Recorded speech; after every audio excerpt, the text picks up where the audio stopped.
Pelajar sering berlari ketika tamat sesi persekolahan. Ia boleh menyebabkan pelajar terjatuh.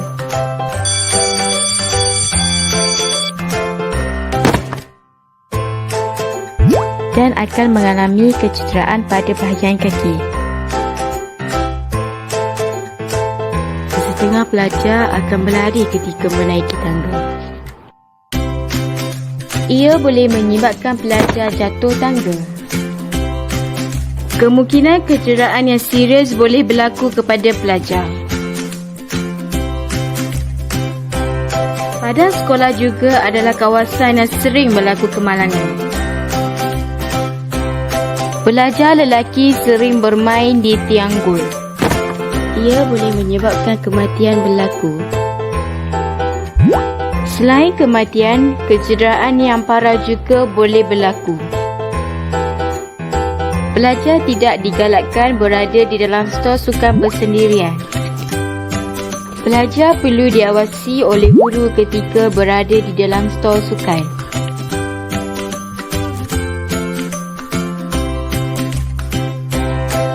Makmal sains juga adalah kawasan yang berbahaya untuk pelajar. Guru perlu sentiasa mengawasi pelajar ketika berada di makmal sains. Kecederaan boleh berlaku sekiranya pelajar cuai ketika menggunakan alat-alat di makmal sains. Adik beringat, adik selamat.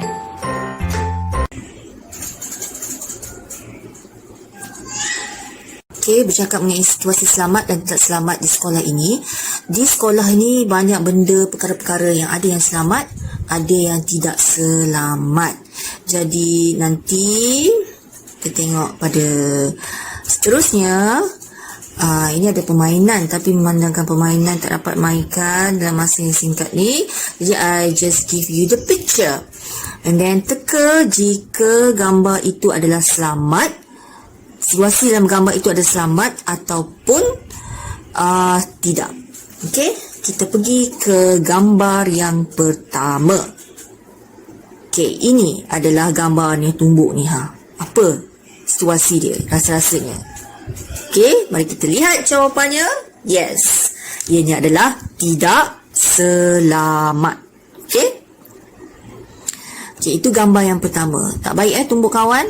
Gambar yang kedua ni, muka dia macam nak bergaduh. Jadi, adakah ini selamat ataupun tidak selamat?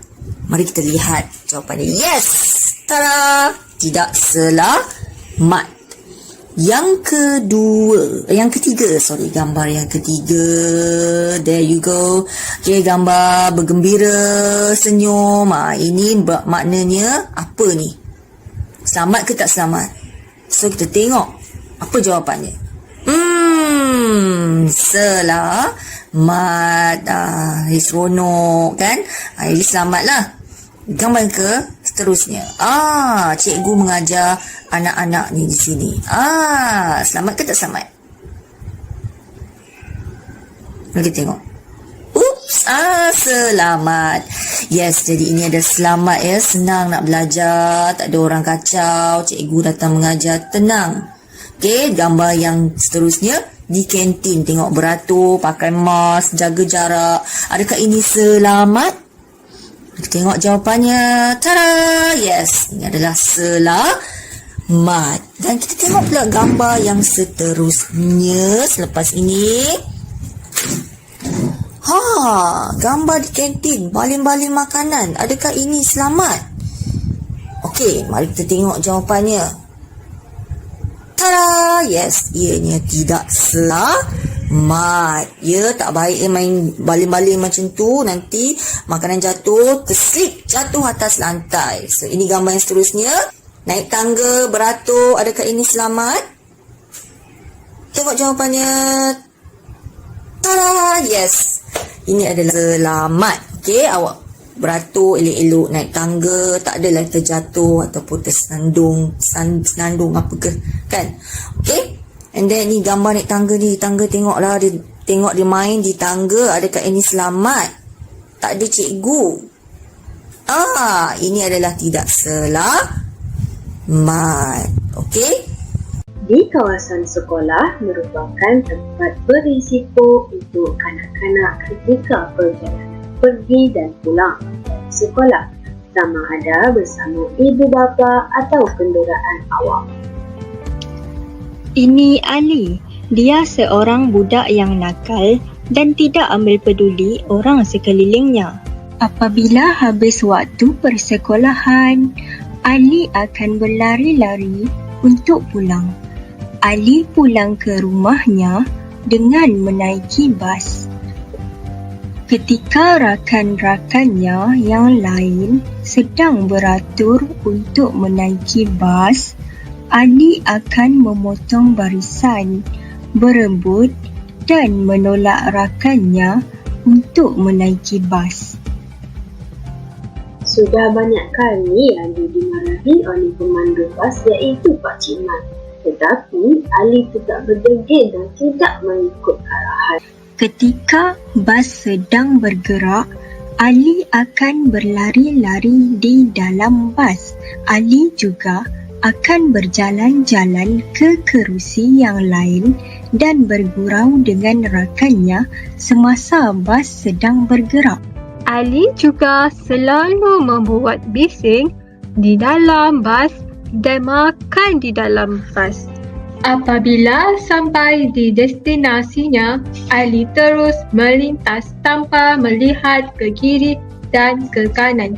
Tingkah laku Ali ini mampu mendatangkan bahaya untuk dirinya dan orang sekelilingnya. Ali juga seorang yang tergesa-gesa. Setelah turun daripada bas, Ali tidak menoleh ke kiri dan ke kanan ketika melintas jalan. Akibatnya, Ali hampir dilanggar dengan kereta yang lalu di sebelah bas. Perbuatan Ali amat berbahaya kerana tidak peka dengan keselamatan di sekelilingnya.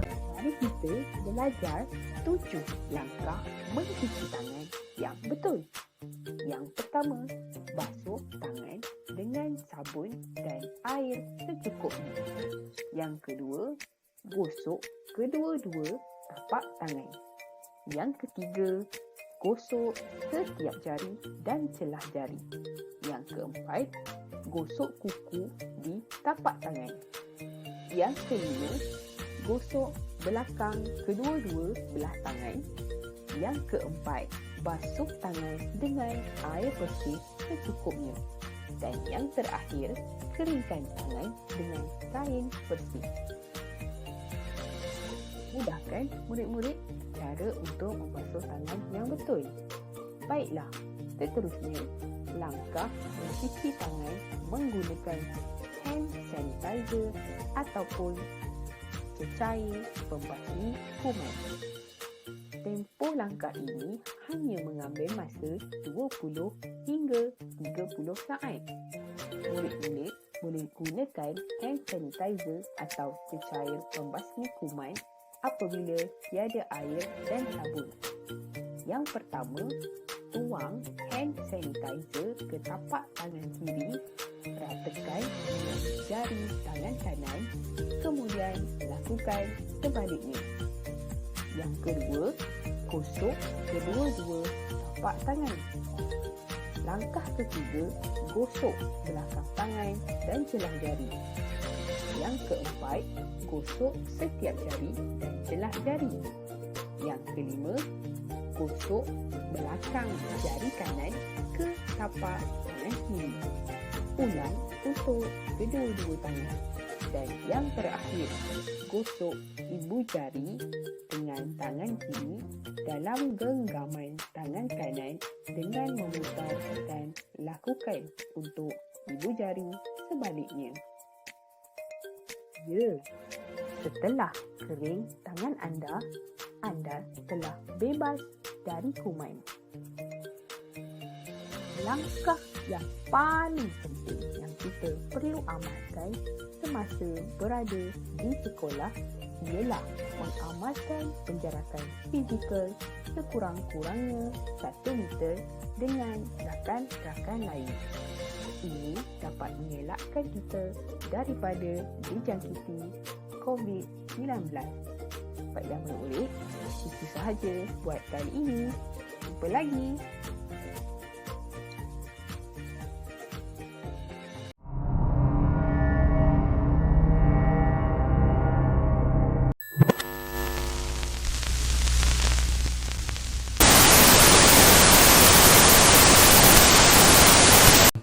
Niat untuk menolong kawan bagaimanapun meragut nyawa seorang pelajar lelaki akibat terjatuh daripada bangunan di tingkat 3 di sekolahnya. Kejadian berlaku di Sekolah Menengah Kebangsaan Presin 9-2 Putrajaya. Berdasarkan laporan awal, mangsa pelajar tingkatan 3 yang dikenali sebagai Azim Hakimi Abu Syuja cuba untuk menolong mengambil beg kawannya yang dibuang oleh kawannya lain dari tingkat 3 bangunan sekolah tersebut. Bagaimanapun ketika cubaan melompat keluar, mangsa gagal untuk menahan diri dan terus jatuh ke bawah. Kejadian berlaku kira-kira pukul 9.40 pagi tadi. Mayat dibawa ke Hospital Putrajaya untuk bedah siasat. Seorang pelajar tingkatan 3 maut selepas dipercayai terjatuh dari siling Dewan Sekolah Menengah Kebangsaan SMK Syed Alwi Kangar Perlis. Dalam kejadian 11 pagi Rabu itu, mangsa Muhammad Hakimi Zulkifli meninggal dunia di tempat kejadian setelah mengalami kecederaan parah di bahagian muka dan kepala. Mangsa jatuh daripada ketinggian hampir 40 kaki. Menurut Ketua Polis Daerah Kangar, Superintendent Abdul Rahman Muhammad Nordin, mayat pelajar itu ditemui oleh pengawal keselamatan sekolah ketika dia mahu membentangkan sejadah untuk pelajar lain menunaikan solat zuhur. Sebelum kejadian, mangsa hadir ke kelas untuk mengikuti kelas pendidikan jasmani sebelum ditemui maut. Kes diklasifikasikan sebagai mati mengejut. Bagaimanapun, polis tetap akan menjalankan siasatan bagi mengetahui bagaimana mangsa boleh berada di bahagian siling itu. Mangsa anak bongsu dari 4 adik-beradik tinggal bersama kakak sulungnya sejak berusia 8 tahun. Mayat mangsa dihantar ke Hospital Tuanku Fauziah untuk bedah siasat.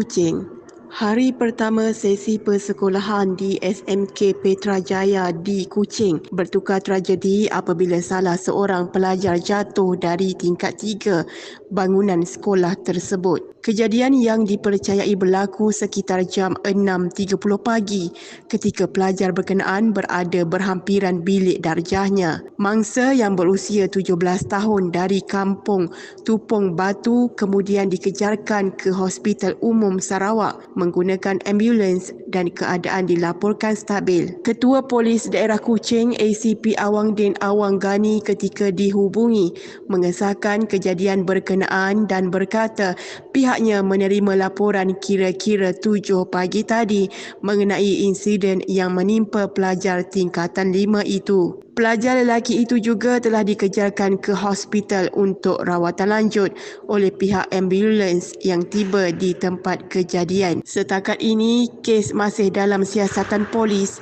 dan kecederaan sebenar mangsa yang Seorang murid tahun 6 cedera parah selepas terjatuh dari tingkat 4 bangunan sekolah rendah di Kuantan, Pahang. Mangsa dipercayai memanjat bumbung untuk mencari burung. Menurut Ketua Polis Daerah Kuantan, Asisten Komisioner Abdul Aziz Saleh, dalam kejadian jam 3.30 petang itu, murid lelaki berusia 12 tahun berkenaan dikatakan bersama 4 lagi rakannya memanjat bumbung sekolah itu sebelum tergelincir. Mangsa kini dirawat di Hospital Kemaman kerana mengalami pendarahan pada bahagian dalam kepala akibat terjatuh dari ketinggian kira-kira 30 meter. Polis masih lagi menjalankan siasatan termasuk mengambil keterangan rakan mangsa dan kaki tangan sekolah itu.